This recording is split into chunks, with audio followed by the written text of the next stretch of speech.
first thing I do when screening an athlete for their squat is I get them out of their weightlifting shoes. And the big reason for this is I want to be able to see how they move without a weightlifting shoe that's got a raised heel. So first thing, let's take these shoes off. Every athlete, or most athletes, should have the capability to squat body weight with their toes straight forward. Now when I say straight forward, I don't mean actually completely toed in. It's actually about a 5 to 7 degree toe out angle, so we say relatively straightforward. Now from right here, I want to see how well they move. And when I ask them to do this with a straightforward foot, I'm able to illuminate any problems in their movement patterns that then we're going to break down and try to see what's wrong so then we can fix their movement quality. So how wide do you want our feet? You know, that's the thing, is stance width is always going to be dictated by comfort. So every athlete's going to have a little bit different of a squat based on their anatomy. Usually about a shoulder width stance is pretty good. I take a little bit more narrow of a stance. You want to be able to feel comfortable and be able to squat as deep as possible. So if that's maybe a little bit wider stance or a little bit more narrow for me, whatever feels most comfortable. Hey, so what I want to see is to squat as deep as possible and hold it for a second. Okay. Oh, shit. All right, so Mike's isn't bad, but let's Mine's look at terrible. All right, so go down one more time. Oh, fuck. Yeah, So first thing you can tell, okay, when you go down, is that you're black? This is deep without first thing turning I out. can tell is what happened to his toes. His toes spun out. Now, instantly that's telling me there's probably something with his ankles. We're going to confirm that in a second. But also, what happened to his foot? Now, when we squat, the first thing that I'm looking for is how stable their foot is. Now, naturally, we want to be able to maintain a tripod foot. Now, what that means, lay on your back for a second. All right, so thing to think about. Your foot is like the base to your body's house of cards. So if your foot's unstable when you squat, you're never going to have the capability to perform good quality movement over the top of it, right? So lay on your back. If we look at your foot, right, we've got 3 different parts on it, right? You got the base of your heel, the base of your first toe, and the base of your 5th toe, right? And when you squat, all 3 of those need to be in equal contact with the ground, right? And that's called a tripod foot. Okay? Now, if you think about it, if you've got like a 3-wheeled motorcycle, if all the 3 wheels are on the ground equally while you're driving, you're going to have a lot of power, right? And you'll be able to go really, really fast. Well, when you squat, if all 3 of these points are on the ground equally, you're going to also be able to, produce a lot of power. So when we jump on up, show that squat again. And what's going to happen is that when he squats down, because of his ankles probably, you can see those foot arches actually collapse down a little bit, right? So that's telling me already that he's sort of pushing over onto the base of his first toe. The base of his 5th toe is raising up a little bit. So his foot is unstable already. So that's one thing that we would work on, is every single time you go to squat, you feel for where your feet are, right? And just sort of cognitively understand, hey, my foot needs to be in a good arch position. And already a lot of people feel more stable and they're able to produce a little bit better movement on top of that. Yeah. So what you're saying is basically I'm losing points of contact on the feet. Yeah. Your balance is off, and when your balance is off, you're instantly throwing your body off as far as its ability to produce efficient force and power. Right. Because you're not glued to the floor, as you would probably say. Yeah. So one thing that a lot of people, right, they'll push their big toe into the ground, or they'll drive their knees wide a little bit, right? So if you squat down, right, now here's the big thing, right? A lot of people, right, when this happens, right, and their knees go in, right, they use the cue, will drive the knees wide. Right? Instantly, look what happened, right? Your foot became into a good arch. Right? So that's a really great cue for a lot of people. However, if you squat down again, now drive your knees real far wide. Right? If you drive them real far wide, what happens? Foot comes off the ground. Exactly. Yeah. So you just became unstable in the opposite direction. So that's like the whole drive the knees wide. It only works to a point. Because if you drive the knees too far wide, then you just become unstable in the other position. Oh, I've seen that a lot. You'll see people... they like over-exaggerate it, and they're on the outside of their feet, and like, well, I'm driving the knees out, and I'm like, with your foot's off the ground. But you can't produce it. You can't produce good force if you're like that. Exactly. So our body's able to produce the most efficient force when it's stable from the ground up. So different verbal cues that we use for athletes have to be specific for the individual.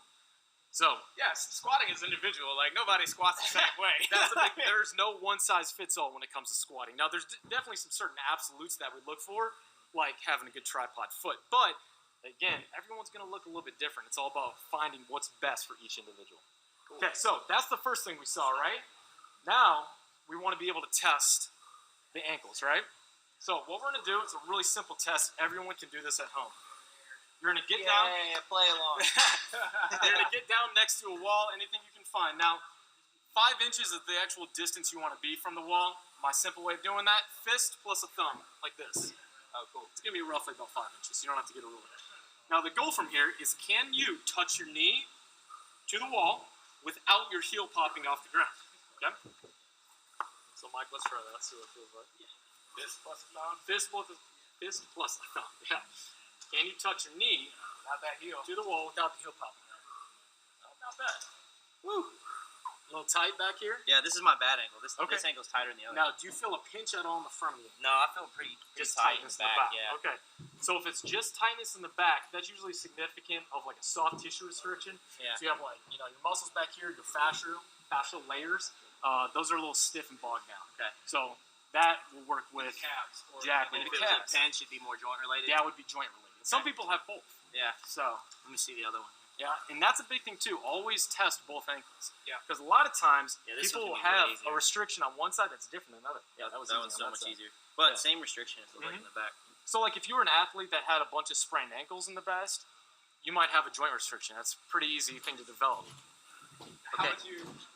So with the calves, would you do kind of just like use a lacrosse ball or anything like that to kind of break up? So if you had tightness in the back of your calf, you're going to respond to two things: foam rolling or lacrosse ball, right? Getting in there and mashing those tissues up a little bit and stretching.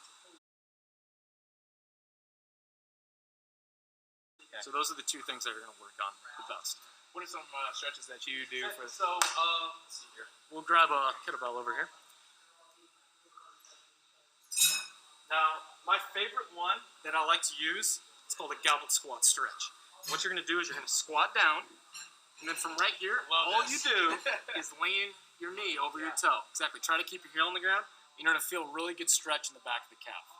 Right? Do this with a barbell sometimes. Exactly. Yeah, that's great. Yeah. Or you can do it with a plate. You got flexible ankle. You got a good ankle. I'll work on it a lot. So, and that's the big one. Now, when you're doing that, that sounds important. what's that? You work on it a lot. I work on it a lot. You should do mobility work every single day. That's a big thing. Whether it's foam rolling, a little bit of stretching every single day. So that's a big thing I tell my athletes is, hey, 15 minutes, 20 minutes. Would you do it before or after you train? That's a good question. The time you hold that is going to differ based on when you're doing this, right? So before our workout, right, we're trying to prime our body to be able to handle the loads we're going to impose on it during our training, right? Yeah. So I want to be able to usually do short duration stretches, right? So maybe 10, 15 seconds, and I'll do a number of sets. Long duration stretches, right, like 2-3 minute holds, they're great for being able to change the length of the muscle over many weeks. But they also, if you try to do like a 3-minute hold prior to your workout, most research has shown that it's going to lead to a short decrease in performance. Yeah. So you're not going to be able to produce as much power right afterwards. So for ankles, right, weightlifting, right, we have to have very, very powerful ankles to be able to catapult that bar up, right? So usually I want to do like short duration stretches, like a 10, 15 second.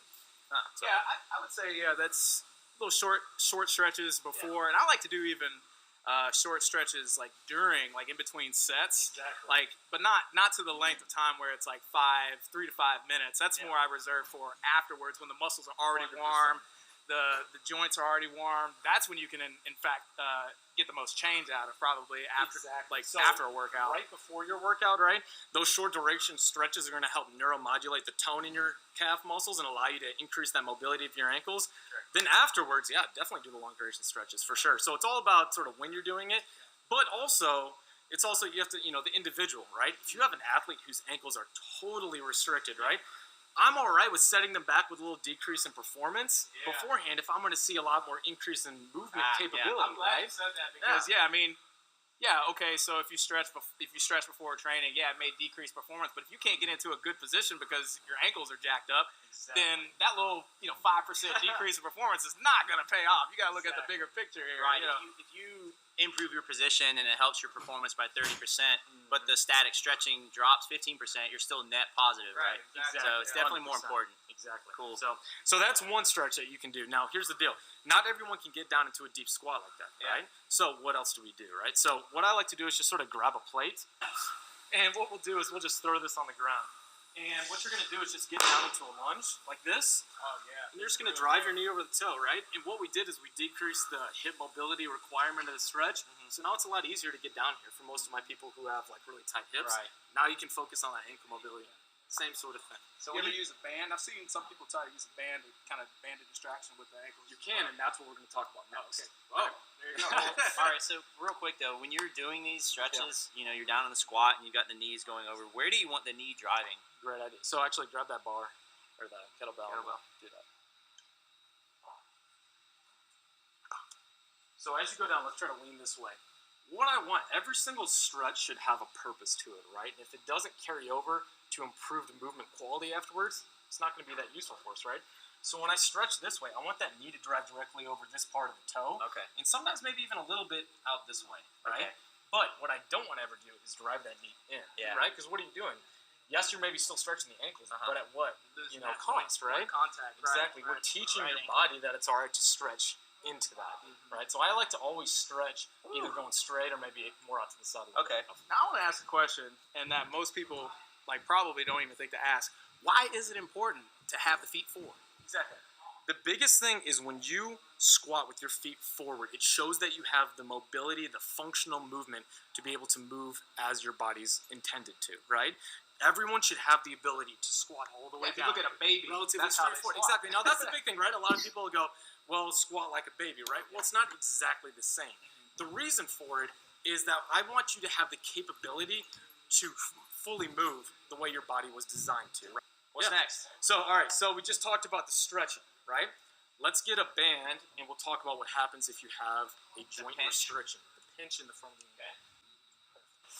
All right, and actually we'll put his foot right through here. So, if you did the test right at home, and you had that pinching sensation in the front of your ankle, or blocked sensation, it's significant for a joint restriction, okay? Now, here's the analogy I like to use, right? You're driving down the road, you get to an intersection, right?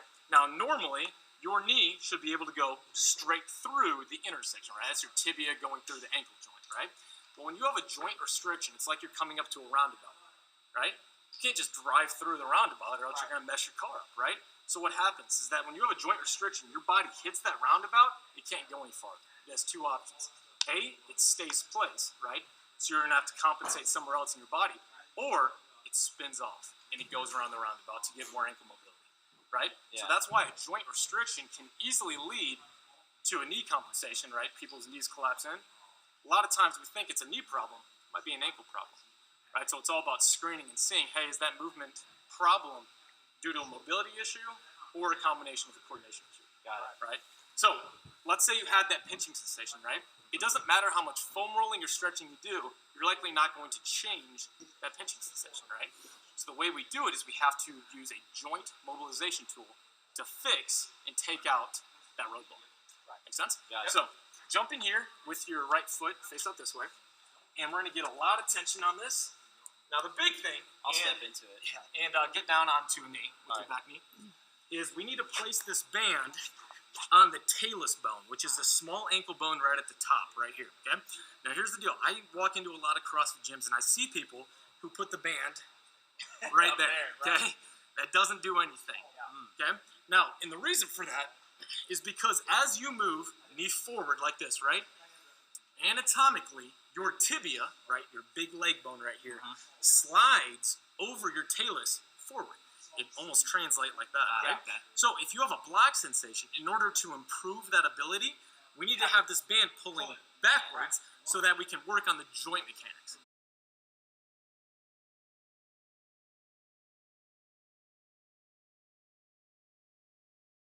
Right? So you're pulling backwards on the tibia, it's not doing anything to the actual ankle joint. Does that make sense? Yeah, makes sense. Now, the one thing you got to do, right, is when you drive that knee over, right, hold it for a couple seconds. We're gonna get to that. We're gonna get to that later. Not intended for My infamous knee pop. So the big thing, right, you're holding it for a couple seconds. If you have this band in the right place and there's enough tension on it, it should take away that pinching or block sensation feeling, right? So what I'd probably have some do is like maybe 15, 20 reps for like a 5-second hold. And you can also work it around. You know, you can go out a little bit. You know, you don't have to go in just one line of motion, right? Yeah. It's a How great tool. much tension do you need to actually create a change? what you're going to see is that if you don't have enough tension on it, you're still going to get that pinching sensation when you drive your knee toe. So you can also put your foot like on a small box. Yeah. And what that's going to do is, right, we talked about exactly. Oh, you can do that too. Oh, you mean okay. But yeah, like have your foot up here or put it on a plate. And the reason for that is because, like we talked about, that band's got to pull down and back on the talus. So it's going to just put that band in a little bit elevate the position. whole foot. Yeah. Exactly.